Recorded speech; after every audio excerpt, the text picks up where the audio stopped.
जय हिंद to all. Welcome to hit learners for all. आज की वीडियो में हम बात करेंगे अपने एक नए टॉपिक की, जिसका नाम है नरेशन या डायरेक्ट और इनडायरेक्ट स्पीच भी बोलते हैं इसे। हमेशा की तरह पहले हम लोग रूल समझेंगे, फिर देखेंगे एमसीक्यूज़ को कैसे सॉल्व करते हैं। अब सबसे पहले देख लेते हैं डायरेक्ट स्पीच और इनडायरेक्ट स्पीच होता क्या है। तो डायरेक्ट स्पीच का मतलब होता है जिसने हमें सेंटेंस बोला एज इट इज़ उस सेंटेंस को बोल देना। पहले सेंटेंस में वैसे ही बता दिया गया कि राम ने मुझसे कहा कि मैं एक पत्र लिख रहा हूँ, मतलब राम एक पत्र लिख रहा था। लेकिन दूसरे सेंटेंस में हम किसी भैया को बता रहे हैं कि भैया जाना था, राम ने हमसे कहा था कि वो एक पत्र लिख रहा था। तो ये तीसरे पर्सन को जब हम थोड़ा चेंजमेंट करके अपने शब्दों में बताएं तो इनडायरेक्ट स्पीच होता है। और यही चेंजमेंट ही सीखना है, डायरेक्ट से इनडायरेक्ट में कन्वर्ट करना। एक बात और याद रखनी है कि डायरेक्ट स्पीच के दो पार्ट होते हैं। वो पार्ट जो कॉमा इन्वर्टेड कॉमा के अंदर होता है वो रिपोर्टेड स्पीच होता है, और बाहर वाले पार्ट को रिपोर्टिंग वर्ब बोलते हैं। अच्छा, अभी जो सेंटेंस आपको दिख रहा था उसका या किसी भी सेंटेंस को अगर डायरेक्ट स्पीच से इनडायरेक्ट स्पीच में कन्वर्ट करना है तो टोटल 5 टाइप्स के चेंजमेंट करने पड़ते हैं। जैसे सैड टू को टोल्ड में कन्वर्ट हो गया है, कॉमा इन्वर्टेड कॉमा की जगह डैट आ गया है, और आई को कन्वर्ट करके ही लिख दिया गया है, टेंस चेंजमेंट कर दिया गया है, और टाइम और प्लेस का वर्ड इसमें है नहीं, वरना उसमें भी चेंजमेंट होता है। भैया यही 5 चीज़ें चेंजमेंट करना सीख लो तो मतलब आप नरेशन सीख गए। करते हैं पहली चीज़ की। पहली चीज़ है रिपोर्टिंग वर्ब का से टू से ये सब जब आता है उसको कैसे चेंजमेंट करते हैं। तो भैया अलग अलग टाइप के सेंटेंसेस के लिए ये चेंजमेंट अलग अलग तरीके का होता है। इसके लिए हम कॉमा इन्वर्टेड कॉमा के अंदर झांकते हैं, जिस टाइप का सेंटेंस होता है उसी टाइप का से टू का कन्वर्जन होता है। मेनली 5 टाइप्स के सेंटेंस होते हैं तो 5 टाइप का चेंजमेंट होगा। असर्टिव सेंटेंस, इसको अफर्मेटिव या नेगेटिव सेंटेंस भी बोलते हैं, या मान लो सिंपल सेंटेंस। मतलब सिंपल सेंटेंस जो सब्जेक्ट से स्टार्ट हो रहा है फुल स्टॉप एंड हो रहे हैं, तो उसमें से को से ही रखते हैं, सेस को सेस रखते हैं, सैड को सैड रखते हैं। लेकिन से टू का टेल हो जाता है, सेस टू का टेल्स हो जाता है, और सैड टू का टोल्ड में कन्वर्ट कर देते हैं। अब बात करते हैं भैया, अगर हमारा सेंटेंस इंट्रोगेटिव हो, मतलब अगर सेंटेंस डब्ल्यू एच वर्ड या हेल्पिंग वर्ड से स्टार्ट हो और एंड में क्वेश्चन मार्क हो, तो वो इंट्रोगेटिव सेंटेंस होगा। अब इसमें से को आस्क में कन्वर्ट करते हैं, सेस को आस्क में कन्वर्ट करते हैं, सैड को आस्क्ड में, से टू को आस्क में, सेस टू को आस्क में, और से सैड टू को आस्क्ड में कन्वर्ट करते हैं। लेकिन अगर कॉमा इन्वर्टेड कॉमा के अंदर वाला सेंटेंस इंपरेटिव हो, मतलब वो वर्ब की first form please, kindly, don't, let, let's इनसे स्टार्ट हो और फुल स्टॉप पे एंड हो, तो अगर सेंटेंस वर्ब की फर्स्ट फॉर्म या लेट से स्टार्ट हो तो सैड या सैड टू को ऑर्डर्ड, एडवाइस्ड, रिक्वेस्टेड में बदलते हैं। मतलब जब कोई ऑर्डर दे, आदेश दे तो ऑर्डर्ड, जब कोई सलाह दे तो एडवाइस्ड, और जब कोई प्रार्थना करे तो रिक्वेस्टेड। अगर डोंट से स्टार्ट हो कॉमा इन्वर्टेड कॉमा के अंदर वाला सेंटेंस तो सैड या सैड टू को फॉरबिड में कन्वर्ट कर देते हैं। अगर हमारा कॉमा इन्वर्टेड कॉमा के अंदर वाला सेंटेंस लेटेस्ट से स्टार्ट है तो सैड या सैड टू को प्रपोज टू या सजेस्टेड टू में कन्वर्ट कर देते हैं। अगर हमारा कॉमा इन्वर्टेड कॉमा के अंदर वाला सेंटेंस ऑप्टेटिव हो, मतलब वो मे, गुड या हैप्पी से स्टार्ट हो, तो सैड या सैड टू को विस्ड, कर्स्ड, प्रेड, बेड में कन्वर्ट कर देते हैं। विस्ड जब शुभकामना देनी हो, कर्स्ड जब श्राप अभिशाप देना हो या बद्दुआ देनी हो, प्रेड जब प्रार्थना करनी हो, और बेड जब अलविदा कहना हो तब यूज़ होता है, गुड बाय के लिए स्पेशली। अब अगर कॉमा इन्वर्टेड कॉमा के अंदर वाला सेंटेंस एक्सक्लामेटरी हो, मतलब वो स्टार्ट हो एलास, हुर्रा, ब्रेवो, वॉटा या हाउ से, और कहीं ना कहीं सेंटेंस में एक्सक्लेमेशन मार्क आए तो एक्सक्लेमेटरी सेंटेंस होता है। अब इसमें सैड टू का कन्वर्जन कैसे होता है। अगर हुर्रा दिया है तो सैड टू को कन्वर्ट, सैड या सैड टू को कन्वर्ट करते हैं एक्सक्लेम्ड विद जॉय में। अगर एलास दिया है तो सैड या सैड टू को कन्वर्ट करते हैं एक्सक्लेम्ड विद सॉरो में। और ब्रेवो दिया है तो इसको कन्वर्ट करते हैं सैड या सैड टू को एक्सक्लेम्ड विद प्रेज्ड या अपलॉड में। और अगर वॉटा या हाउ दिया है तो सैड या सैड टू को कन्वर्ट करते हैं एक्सक्लेम्ड विद सरप्राइज में। भैया ये हो गया पूरा सैड या सैड टू का कन्वर्जन कब क्या कैसे करेंगे। अब देखते हैं सेकंड टाइप का चेंजमेंट जो होता है कॉमा इन्वर्टेड कॉमा की जगह क्या लगेगा। तो वही अगर असर्टिव सेंटेंस हो तो कॉमा इन्वर्टेड कॉमा की जगह that.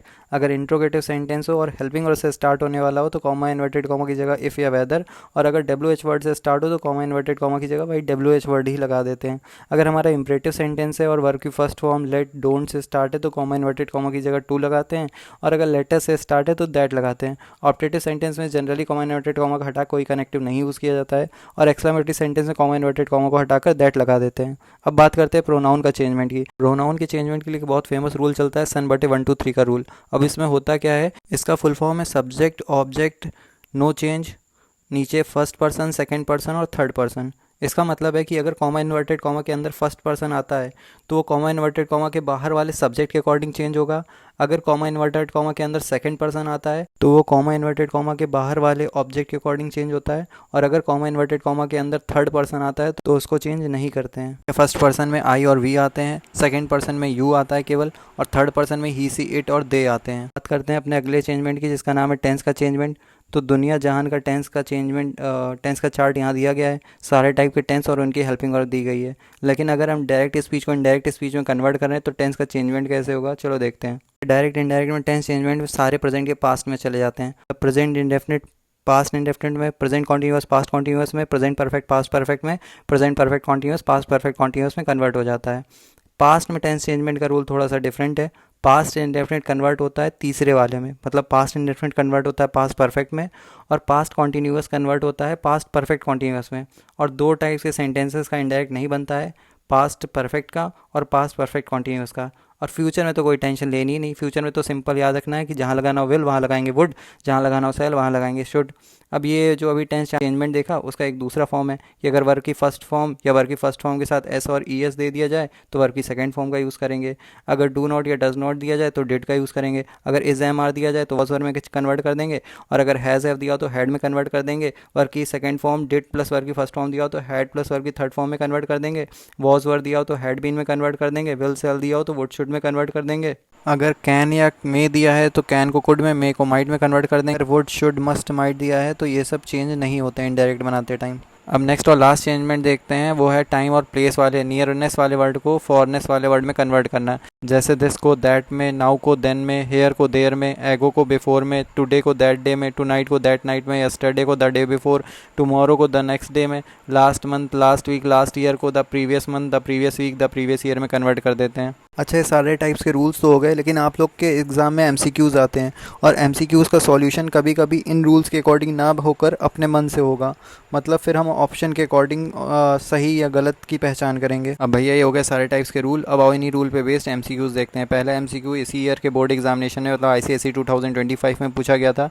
The teacher said come early tomorrow, the examination begins at 8 o'clock। भैया अगर सही से देखा जाए तो ये कम मतलब आना, तो कॉमा इन्वर्टेड कॉमा के अंदर वर्ब की फर्स्ट फॉर्म से स्टार्ट है, और ये इसका मतलब कॉमा इन्वर्टेड कॉमा के अंदर इंपरेटिव सेंटेंस है। और अगर इंपरेटिव सेंटेंस हो तो सैड को ऑर्डर्ड, एडवाइज्ड या रिक्वेस्टेड में कन्वर्ट करते हैं, लेकिन यहाँ चारों ऑप्शन में सैड को टोल्ड में कन्वर्ट किया गया है, तो हम तो इससे एलिमिनेट कर नहीं पाएंगे। वैसे तो इन चारों ऑप्शन में काफ़ी चीज़ें सेम मिल रही थी, लेकिन हम देखते हुए पहुँचे टुमारो पे। टुमारो नियरनेस वाला वर्ड है, फॉरनेस वाले में कन्वर्ट होता है। टुमारो का होता है द नेक्स्ट डे, तो अर्ली के बाद द नेक्स्ट डे आना चाहिए, होना चाहिए था to come early the next day, और वो केवल एक ही ऑप्शन में है, ऑप्शन ए में। तो कौन सा ऑप्शन सही हो जाएगा, ऑप्शन ए करेक्ट आंसर हो जाएगा। अब बात करते हैं नेक्स्ट क्वेश्चन की। नेक्स्ट क्वेश्चन आईसीएसई 2024 के एग्जामिनेशन का पूछा गया है। He asked when do you intend to make the payment. अब कॉमा इन्वर्टेड कॉमा के अंदर इंट्रोगेटिव सेंटेंस है, और इंट्रोगेटिव सेंटेंस का जब नरेशन में कन्वर्ट करते हैं तो उसको असर्टिव की तरह बनाते हैं, मतलब पहले सब्जेक्ट लिखते हैं फिर वर्ब लिखते हैं, ऐसे बनाते हैं। तो अब यहाँ पे होगा क्या कि ये हमारा जो कॉमा इन्वर्टेड कॉमा के अंदर का टेंस है वो प्रेजेंट टेंस में है। अब इसको जब पास्ट टेंस में कन्वर्ट करेंगे तो पास्ट टेंस में सिंपल अगर सेंटेंस होता है तो उसमें वर्ब की सेकेंड फॉर्म यूज़ होती है, और वर्ब की सेकेंड फॉर्म मतलब इंटेंडेड का यूज़ केवल एक ही सेंटेंस में, वो है ऑप्शन सी। तो कौन सा आंसर करेक्ट हो जाएगा, ऑप्शन सी करेक्ट हो जाएगा। अब बात करते हैं नेक्स्ट एमसीक्यू की। अब नेक्स्ट एमसीक्यू आईसीएसई 2023 के एग्जामिनेशन पूछा गया था। He said to me comma inverted comma I don't believe you. अगर रूल के अकॉर्डिंग देखा जाए तो अंदर सब्जेक्ट से स्टार्ट है, फुल स्टॉप पे एंड है, मतलब असर्टिव सेंटेंस है, और असर्टिव सेंटेंस में सेड टू को टोल्ड में कन्वर्ट करते हैं। लेकिन मैंने बताया था कि हम ऑप्शंस के अकॉर्डिंग ही एलिमिनेट करके सॉल्व करेंगे। सबसे पहला तो एलिमिनेशन होगा टेंस चेंजमेंट के अकॉर्डिंग। डोंट लगा है तो किस में कन्वर्ट होता है, प्रेजेंट किस में जाता है, पास्ट में। तो ये प्रेजेंट इंडेफिनिट में डोंट, तो पास्ट इंडेफिनिट में डिडंट होगा। तो डिडंट केवल बी और सी ऑप्शन में है। अब बी और सी में डिफरेंस केवल बिलीव के बाद इन का है, तो बिलीव के बाद क्वेश्चन में इन नहीं था, ये ज़बरदस्ती इन लगाया जा रहा है। तो ज़बरदस्ती इन क्या करोगे लगा के, उसको हटाओ। कौन सा ऑप्शन सही हो जाएगा, ऑप्शन बी करेक्ट हो जाएगा। करते हैं नेक्स्ट एमसीक्यू की। नेक्स्ट एमसीक्यू आईसीएसई 2025 के स्पेसिमेन पेपर मतलब सैम्पल पेपर में पूछा गया था। Why were you absent yesterday the teacher asked me. मतलब कॉमा इन्वर्टेड कॉमा वाला पहले कर दिया गया है तो इससे कोई फ़र्क नहीं पड़ता है। अब सेम वैसे ही बनेगा, द टीचर आस्क्ड मी। और देखो कॉमा इन्वर्टेड कॉमा के अंदर जो टेंस है वो वर्ब लगा है। जब वर्ब लगा होता है तो हैड बीन प्लस वर्ब की थर्ड फॉर्म का यूज़ करते हैं। हैड बीन और वर्ब की थर्ड फॉर्म केवल बी और सी में है। अब इसमें क्योंकि एब्सेंट की वर्ब की थर्ड फॉर्म एब्सेंट ही रहती है। यस्टरडे एक टाइम सूचक वर्ड है, और टाइम नियरनेस फॉरनेस में कन्वर्ट होता है। यस्टरडे का होता है द डे बिफोर या द प्रीवियस डे।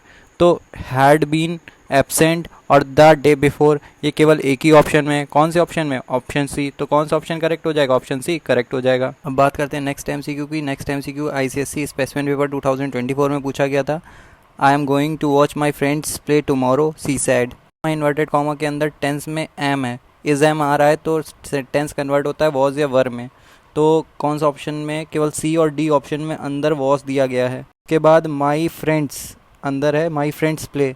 माई कौन सा पर्सन, फर्स्ट पर्सन, किसके अकॉर्डिंग चेंज होगा, सब्जेक्ट के अकॉर्डिंग। सब्जेक्ट के अकॉर्डिंग क्या है, सी, तो सी के अकॉर्डिंग क्या आएगा, हर। वॉस और हर फ्रेंड्स प्ले कौन से ऑप्शन में, केवल एक ऑप्शन में, कौन सा ऑप्शन करेक्ट हो जाएगा, ऑप्शन डी करेक्ट हो जाएगा। चलो बात करते हैं नेक्स्ट एमसीक्यू की। नेक्स्ट एमसीक्यू आईसीएसई स्पेसिमेन 2023 में पूछा गया था।